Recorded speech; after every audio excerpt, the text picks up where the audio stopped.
I'm Colleen Kole from Grand Rapids, Michigan, and I'm a quilt maker who chooses to work abstractly. I love abstract art. For the past 5 years, I've had the privilege of being able to work in my studio full-time, and sometimes more than full-time. My studio practice has definitely evolved as being cyclical. So in the summer, I spend lots and lots of time dyeing fabrics. I probably dye a couple hundred yards of fabrics a year. And some of them I over dye, which means that I dye them twice or 3 times until I get the color that I'd like. And then in my studio, I do everything freehand. I don't use a sketch. I don't really have a specific preconceived idea. I do work with a specific motif, and right now it's called time fragments. So I do freehand cutting and I do improvisational design. So after I make specific elements, and an element may be a portion of this, then I move them around on the design wall until I have a pleasing composition. Sometimes I obsessively move it around over time until I'm happy with the composition.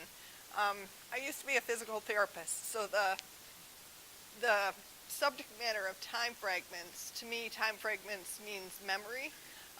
And as a physical therapist, I worked with lots of people who had memory loss, secondary to a brain injury, a stroke, old age.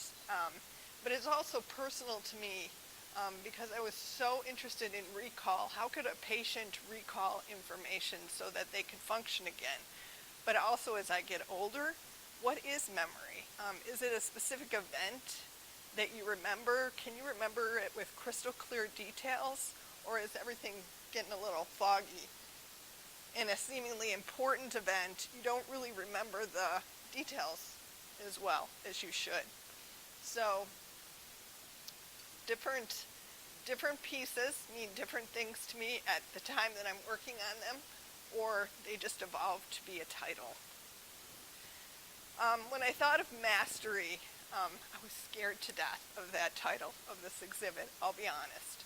It caused a lot of anxiety, frustration, kind of paralyzed me at first. But the only thing I could do was to go into my studio and do the work. Just shut everything out, be quiet, focus on my lines, my work, my colors, and my compositions. And I had to shut everybody else who was in the exhibit with me